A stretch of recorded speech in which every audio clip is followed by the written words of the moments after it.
It's April 29th, 2019, and I'm with CIA whistleblower John Kiriakou. Well, not literally with him.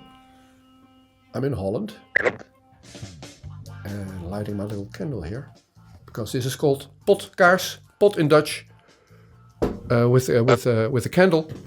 It's just a regular podcast, and that's John Kiriakou. Welcome. Good to be with you. Where are you currently? I am in Washington, D.C., one of the ugliest and most hate-filled cities in the world. I talked to Barrett Brown the other day, and he was complaining about Dallas also. So what is the cool place to be then? Well, in my view, the cool place to be is Los Angeles. It's the only place where I feel like I can relax. I just love it there. Okay. I haven't been there myself. So why don't you move then? Would you move or no? Well, I would, but I have 5 children, and they're here. So yeah, I have to put my own wants and desires second. Yeah. I suppose I can relate. I have 2 kids here, and they say, well, whatever we want to do, we're cool with that. We're not moving. We live here. Exactly. Okay. All right. So, John, what I want to do in this interview is get to know you. What have you been doing for the past, 10, 20 years?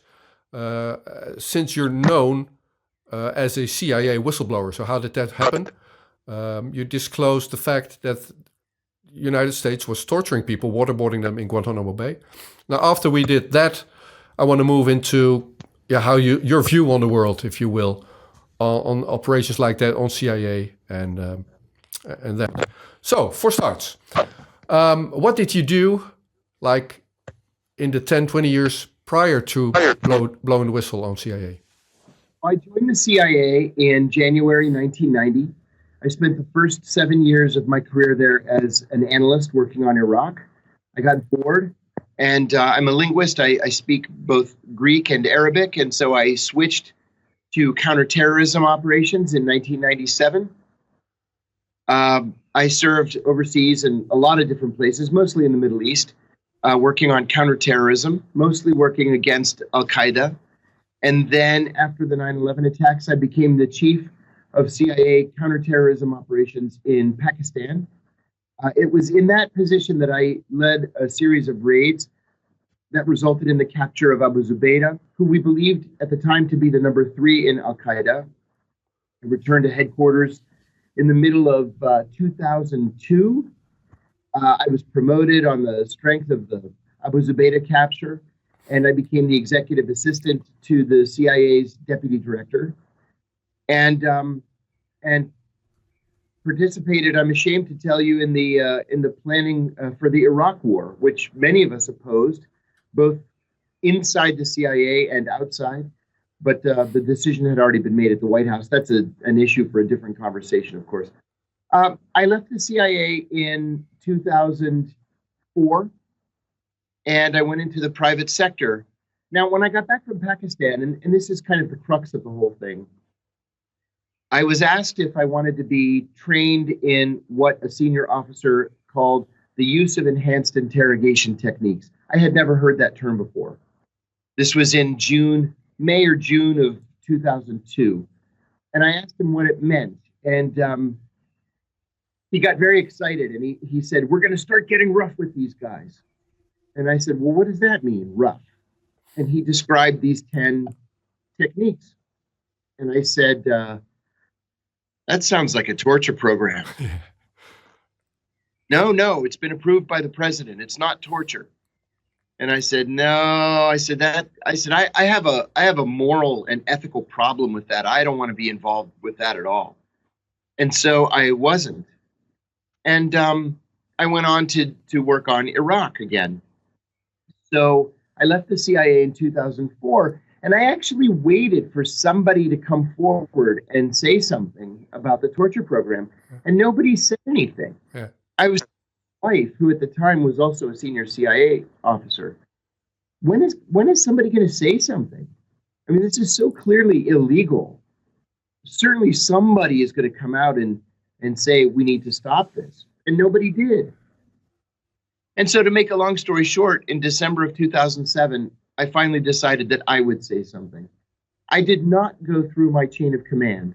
Remember, I was no longer at the CIA, but more importantly, It was my chain of command that created the torture program. Yeah. Congress, because it was Congress that approved the torture program and that funded the torture program. And so the only place to go was to the media, to the press.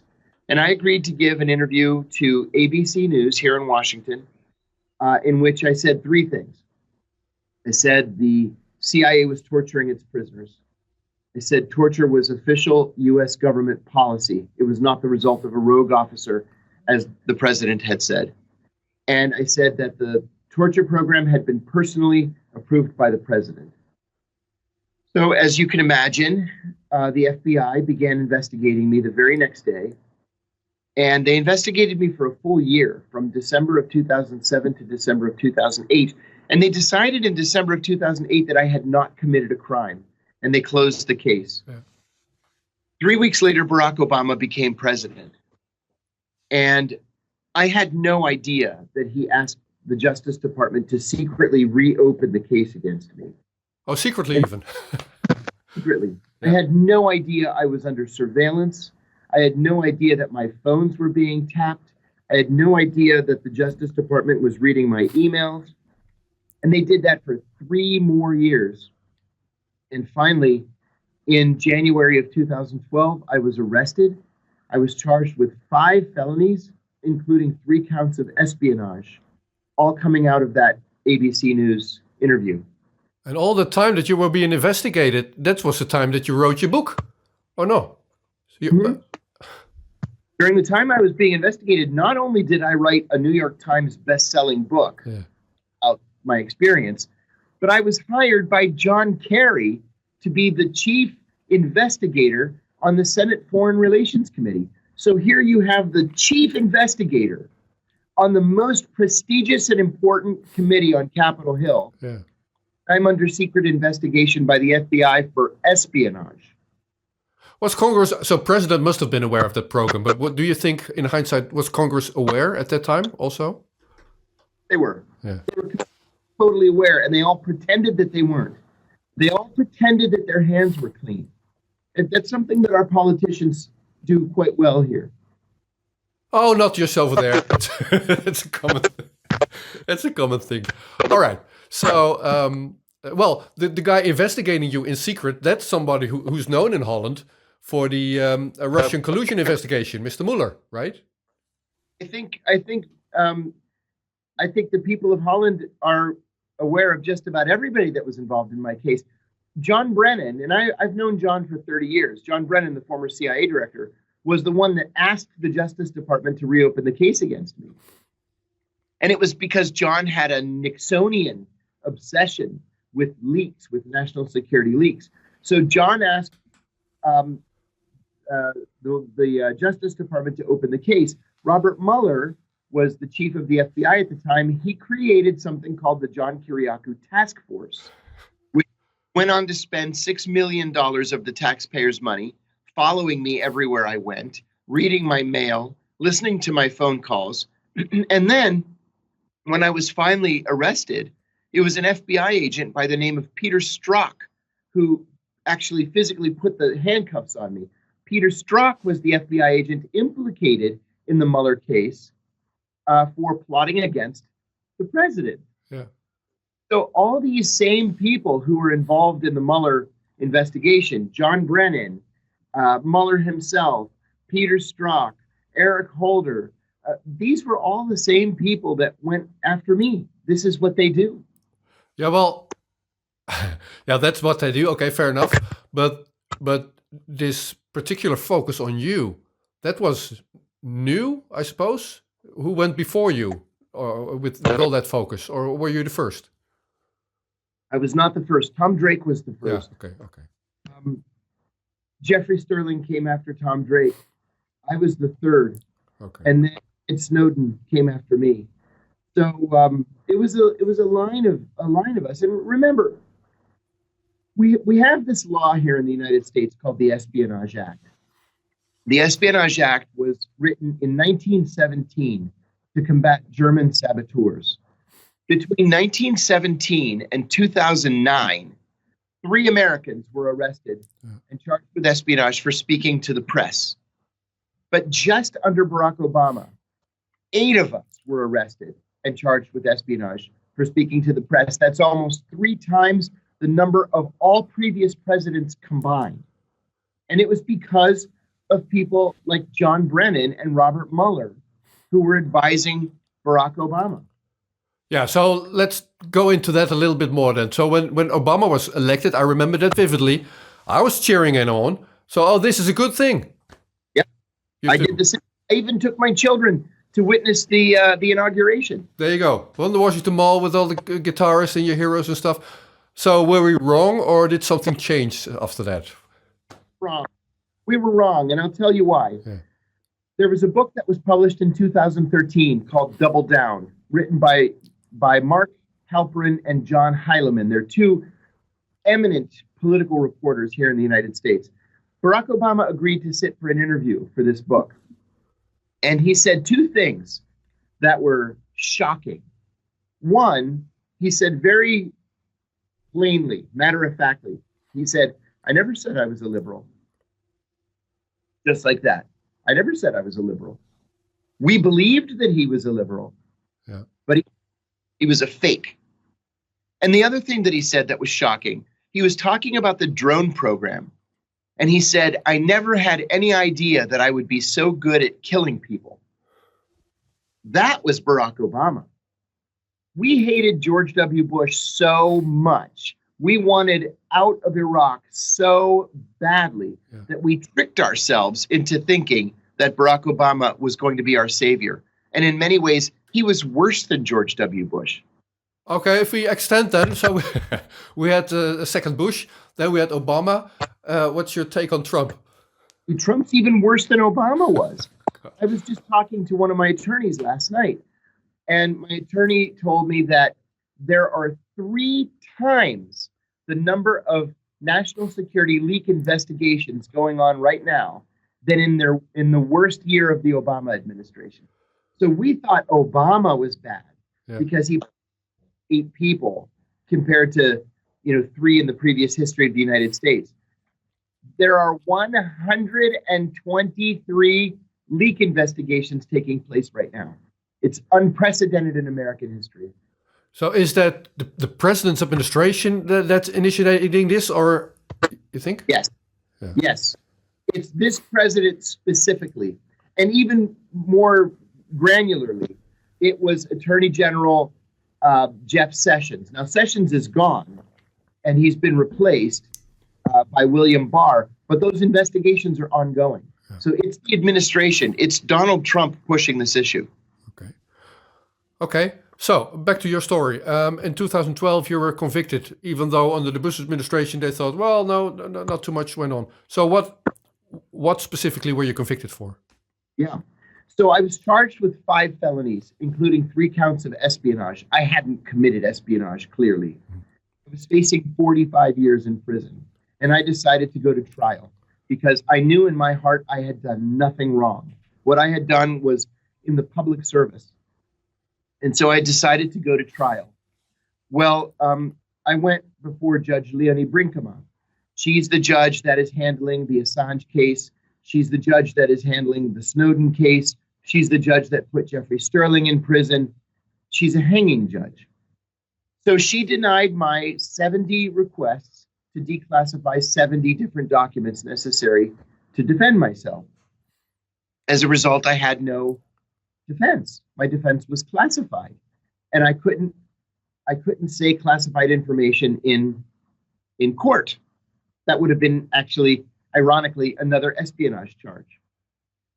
So my lawyers said, I said, well, what do we do? We've just lost our defense. And my lawyer said, now we have to talk about taking a plea. And so this is what our Justice Department does. They'll charge you. It's called charge stacking. They'll heap multiple charges on you, knowing that you haven't committed these crimes. And then once you go bankrupt, they offer to drop all the charges if you take a plea to a lesser charge. Yeah. That's why they win 98.2% of their cases, according to ProPublica. You know, I say often, we used to laugh when Saddam Hussein would run for re-election and he would win 98%. We would laugh and say, what a joke, the fix was in. But the Justice Department wins 98% of its cases, and we say they're geniuses. Everybody's a criminal. Yeah. Well, the fix is in. The system is corrupt. And so they told me to decide, do 23 months in prison, take a guilty plea to confirming the surname of a former CIA colleague, even though the name was never made public, do 23 months in prison, or go to trial. And I said, I'm going to go to trial. When I called my lawyers to tell them, I said, listen, my wife and I were up all night long. We talked about this all night long. We decided we're going to go to trial. As soon as I can get in front of a jury, they're going to see how ridiculous this is. Yeah. And one of my lawyers drove over to the house. He was very angry. And he pointed at me and he said, you know what your problem is? Your problem is you think this is about justice. And it's not about justice. It's about mitigating damage. Take the deal. Yeah. And he was right. I said to him, if I don't take the deal and I lose, what am I looking at? And he said, you're looking at 18 to 24 years. Yeah. Well, I knew I hadn't done anything wrong. I knew that no national security defendant has ever won a case in front of Judge Leonie Brinkema. So what was I going to do? I have 5 children at home. Yeah. My lawyer said, this can be a blip in your life, or it can be the defining event of your life. Make it the blip. And so I took the deal. Yeah. Well, maybe if you tell it like this, accepting that there is no rule of law, that the justice system doesn't work the way it should, that's the hard part of accepting that, even more so. Even after everything that I had gone through that previous year, or even the previous 5 years, I believed until that day in the rule of law. I really believed, naively in retrospect, I believed that if you were innocent, you would be found innocent. I believed that you could find justice in the U.S. justice system. And I learned the hard way that the system is fixed. Yeah. The deck is stacked. You cannot win a case. Okay. All right. Well, you got out of prison in 2015, and you won on a different level by winning a Sam Adams Award for Integrity. How cool is that? That was good. Yeah. There's a group of retired intelligence officers from the CIA, the NSA, the Defense Department, and the FBI. And they're called Sam Adams Associates. Every year they give out an award for integrity and intelligence. And just as soon as I got out of prison, they gave me the award for integrity in intelligence. And it's funny. I've won a lot of awards. The funny part of this is that this whole thing has made me famous here in the States. And it's made me a champion of civil rights and civil liberties and human rights and rule of law. And this is not something that I ever sought. It just happened. And so I wrote a book when I was in prison, and I won the Penn First Amendment Award for this book. It's one of the 4, they call it the Big 4. The Penn First Amendment, the Penn Faulkner, the Pulitzer Prize, and the Edgar Allan Poe. Yeah. So I won the Penn First Amendment Award. I won the Sam Adams Integrity and Intelligence Award. I won the Blueprint for Free Speech Award for Courage and Integrity in Whistleblowing.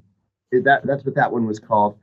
There's a conservative Republican group here in Washington called the Committee for the Republic, and they gave me their it was the annual award for honesty and integrity in rule of law. So if the White House and the Justice Department thought that they were going to wreck me with this prosecution, they made me a star here, and it backfired massively. Backfired massively, and now I have a soapbox. I have a venue where I have access to the media, and I can talk about these issues like you and I are talking about them. Yeah. Nothing they can do to stop me. Now, this whole thing with you started because of that torture program that you were asked for and that you didn't want to do, and then later blew the whistle on. How did that proceed after that? Are we still torturing in Guantanamo Bay or other locations? Well, that's really a great question. So what happened when I first blew the whistle is they denied it and denied it and denied it. And then they said, okay, they finally admitted it. Now, the reason why they finally admitted it is because one of my biggest supporters was Senator John McCain. McCain had been tortured in Vietnam, tortured mercilessly, and in fact, permanently lost the use of his arms. He couldn't lift his arms up more than 45-degree angle. And so he came to my defense. Even after I went to prison, he came to my defense. And it was pressure from McCain, based on the information that I had provided, that resulted in passage of the McCain-Feinstein Amendment, which permanently banned torture in the United States. And McCain said, when McCain-Feinstein was finally passed, that the American people would not have known that their government was torturing prisoners had I not said something. And so in the end, even though I went to prison for 2 years, for 23 months, it was worth it because it really did end torture in this country. It did it? It did. Yeah. So I do not know all of American journalists and stuff, so I have no idea who Kevin Barrett is, but he claimed not so long ago that current CIA director Gina Haspel got into that role because she approved of torture as a means. Yes, that's true. I worked for Gina in the CIA's counter-terrorism center. I've known Gina for many, many years. Gina's a monster. Gina, I believe, is a sociopath. When we were working in the counter-terrorism center together, just after I turned down the torture training, Gina flew out to one of the secret prisons just for the purpose of watching a torture session. She wanted to participate in it just because she enjoyed it. So when Gina was first nominated, the Washington Post called me and asked me if I would write an op-ed saying why she was the wrong person for the job. And I wrote 1,200 words. They gave me front page coverage.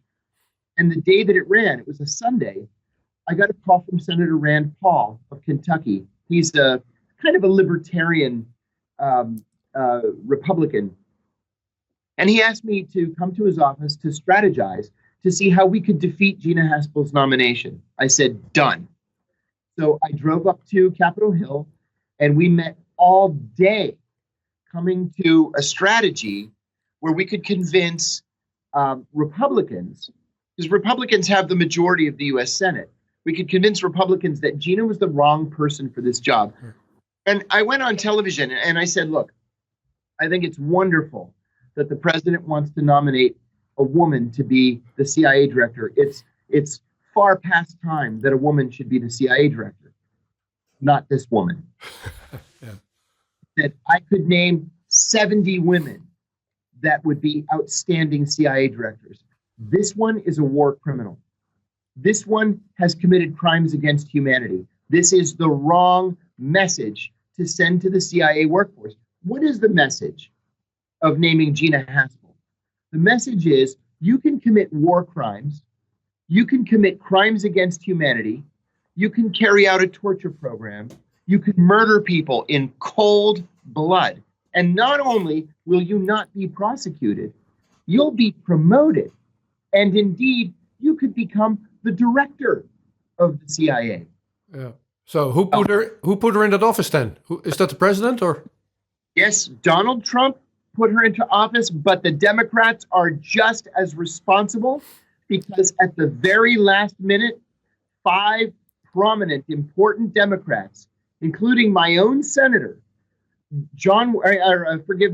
Mark Warner, who is the highest ranking Democrat on the Intelligence Committee, switched sides and voted yes on Gina Haspel. All right. That's not so hopeful. Let's try. We end with the candle again, yeah, with the message of hope. We have to come up with one in the coming 15 minutes. If we go back in time to after World War II, back in the day there was no CIA, and President Truman started that thing. And to my knowledge, just add or correct me or whatever, but that was a separate entity that doesn't report to the president's office, correct? No. No. Directly to the president's office. See, this was the controversy back then in 1947. During the Second World War, there was no intelligence service, and so President Roosevelt created something called the Office of Strategic Services, but it was operational, not analytic. So they would take Greek Americans like me who spoke Greek, they would put them behind Nazi lines to provide operational support and arms to the Greeks, or the Italians, or the Russians, or whomever. When the war ended, the Office of Strategic Services was disbanded. It went away. In 1947, President Truman decided to create the CIA under something called the National Security Act of 1947. Now, the only reason that he was successful in doing that is he convinced J. Edgar Hoover, the longtime director of the FBI, that the CIA would be a very small entity and it would report to the FBI. It would be a division of the FBI. That was a lie. He said that only to keep Hoover away, so Hoover stayed out of the way. So the National Security Act of 1947 created the CIA, and it was after passage that Hoover realized that the CIA was an independent entity that reported directly to the president. Okay. Well, that was great for a few years, but then the CIA started doing things like it stole the Italian election of 1948, right? It financed the Christian Democrats. The Christian Democrats beat the communists who were ascendant in Italy. That was the first election that the CIA stole. They overthrew the Mossadegh government in Iran in 1953. They overthrew the government of the Dominican Republic in 1953. They overthrew the government of Guatemala in 1954. Well, by then, Truman's not president anymore. And he realizes, I've made a terrible mistake. I've created a monster. And there's no oversight. Well, when John Kennedy was finally elected president in 1960, he told a paramour that the CIA was a terrible mistake and that he intended, his words, he intended to break it into 1,000 pieces and scatter it to the wind. And then he was murdered 3 weeks later. And so President Johnson, who became president upon upon yeah, carry on. We got you. I collect Abraham Lincoln memorabilia. I have Lincoln's brain all the time. Yeah. So Johnson was a supporter of the CIA, and the CIA ran wild through the years of the Vietnam War until 1975. So they've been unchecked from 1947 to 1975. In 1975, things tipped. We had lost the Vietnam War, and news had been released that the CIA had been actively assassinating foreign heads of state, right? Just going in and shooting people, blowing up presidents and prime ministers and overthrowing governments. And Congress finally stepped in. There were two committees, one called the Church Committee, and the other was called the Pike Committee in the House. The Church was in the Senate, the Pike was in the House. And they held the first ever open hearings on CIA assassinations. And they decided that the CIA was out of control. It had to be reined in. And they created the Senate Select Committee on Intelligence and the House Permanent Select Committee on Intelligence to oversee the CIA. That worked great until 9/11. And then when 9/11 happened, a decision was made both at the White House and on Capitol Hill that we needed to just let the CIA go and do whatever it needs to do. They gave the CIA literally an unlimited budget, and they said, kill everybody that you need to kill. And now we find ourselves in the situation where we find ourselves. Oh, well, that was the time where this interview started, where United States went to war in Iraq, right? So if you go, let me tell you about Iraq for 1 second. We have, I know, 10 minutes, but I'll make this quick. The Iraqis were no threat to us. The Iraqis had no weapons of mass destruction. We knew they had no weapons of mass destruction. And even if they had them, they had no delivery systems. So the Iraqis were no threat to us. When I returned from Pakistan and I got this promotion to become the executive assistant to the deputy director, I went on my first day and I said, okay, I said to the deputy director, I said, so what are we doing? And he said, you know what? I can't tell you until you sign some secrecy agreements. You have to go upstairs to the 7th floor and sign these secrecy agreements. So I did. I went upstairs. I signed 6 different agreements. And I said, so what are we doing? And the man said, okay, here's the deal.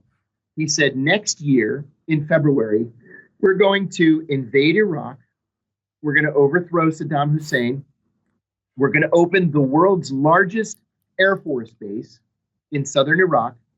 And we're going to move all of our air forces out of the Arabian Peninsula into Iraq to deprive Osama bin Laden of the ability to say that we were polluting the land of the 2 holy mosques. I was shocked into silence. And all I could think to say was, but we haven't caught bin Laden yet.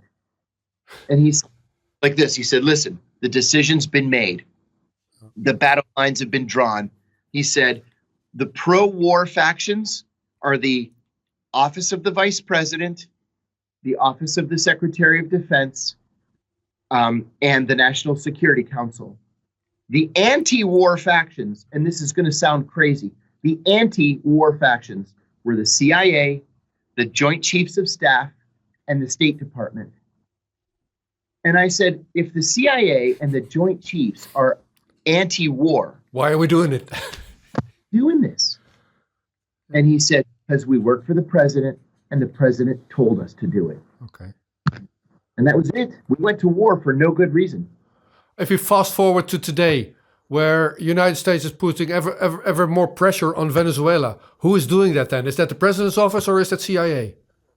Oh, no, it's the president's office. And I could even tell you who inside the president's office. First of all, this president he couldn't locate Venezuela on a map. It's not him. He's too stupid to do it.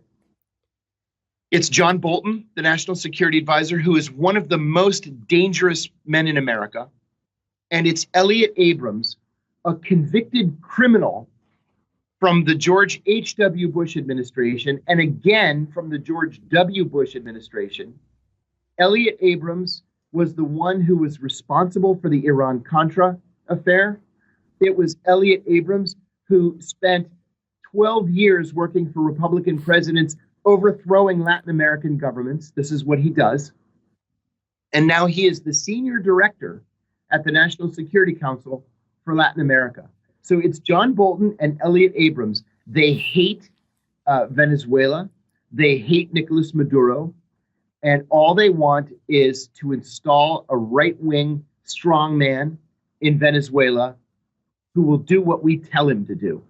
Yeah, well, is it mere hate, like emotion, or is it oil reserves and money? Or the both? You know, a year ago, I would have said it was just hate. It was ideology. I'm more cynical than that now. And I've finally allowed myself to believe that these wars, these conflicts are always about money. Yeah.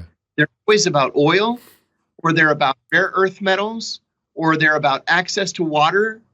Whatever the reason, a friend of mine said, in 1991, I went into Kuwait with the Marines on Liberation Day.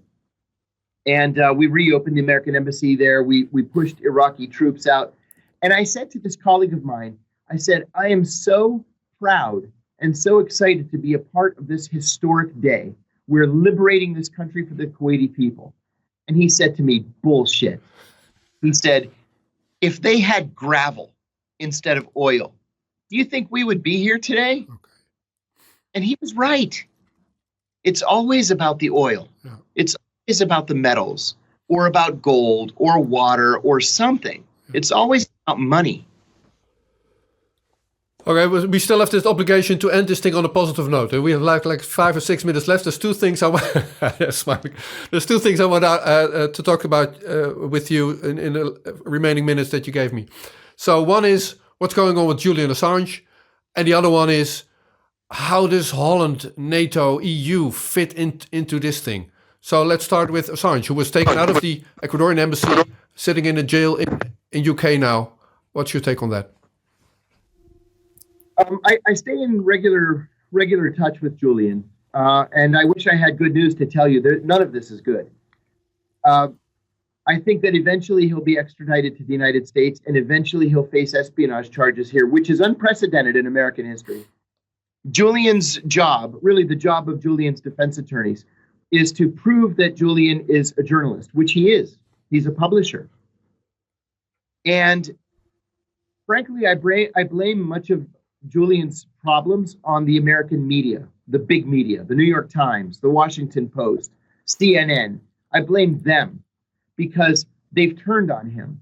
And if this administration or any other administration can go after a legitimate journalist and prosecute him under the Espionage Act for doing his job as a journalist, then every journalist is in danger.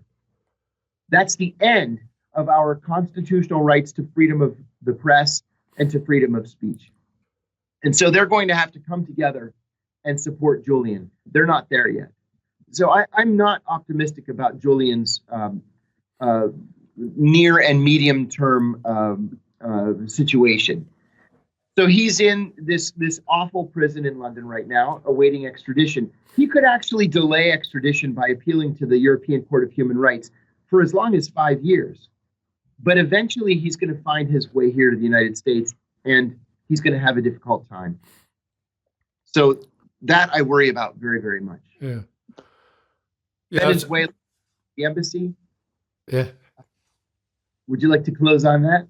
Sure. Okay. Now, you have to explain what's going on there. Not too many people know about that. So. No. The U.S. government has expelled all Venezuelan diplomats. We've severed diplomatic relations with Venezuela, which is a terrible, stupid, short-sighted mistake. And we have arbitrarily recognized this nobody named Juan Guaido as the president of Venezuela. Yeah. Who is Juan Guaido? Juan Guaido is a former graduate student from George Washington University right down the street. He's a nothing. He's a nobody. Even Venezuelans didn't have any idea who he was until Elliot Abrams decided that this guy is going to be the president of Venezuela. He's never even been elected to anything nationwide in Venezuela. He got himself elected to the Popular Assembly, but just in a very small district. He's not a national figure in Venezuela by any stretch of the imagination. On top of that, even if the rest of the world had recognized him, the Venezuelan Constitution says that in the event of an overthrow of the government, free elections have to be held within 30 days. Yeah. Well, 30 days have come and gone, and there haven't been any elections, and Guaido hasn't been elected president. But the United States is forcing him on the people of Venezuela, on the Organization of American States, on the European Union, and so the battle lines have been drawn. So what we've done here in Washington is about 4 dozen of us have, at the invitation of the Venezuelan government, the legitimate Venezuelan government. So the Maduro government, right? The Maduro government, that's what you mean, yeah. You don't have to like Nicolas Maduro. I don't, yeah. But the man is the democratically elected president of Venezuela. Yeah. You have to respect that. Respect the Constitution, respect the rule of law. So at the invitation of the Maduro government, we've taken over the Venezuelan Embassy in Washington, and we sleep in it every night.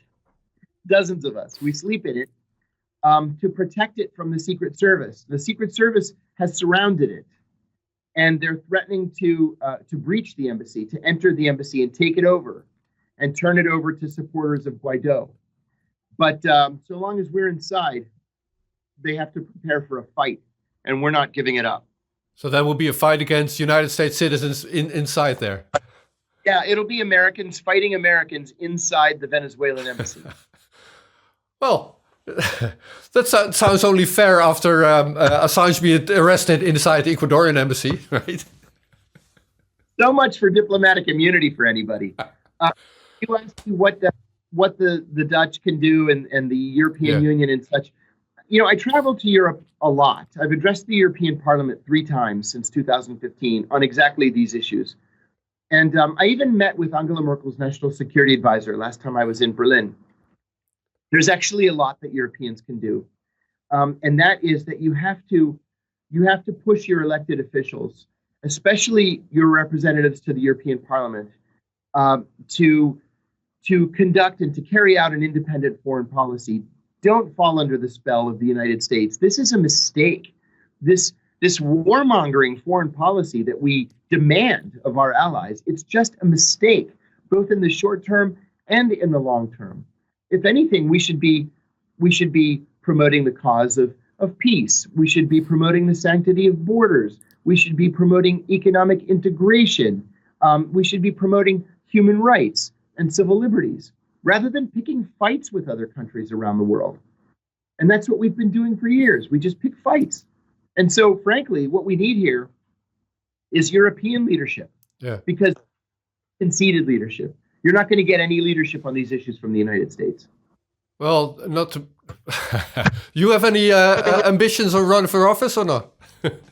You know what? I'd love to run for office, but I'm a convicted criminal. So what am I? Okay.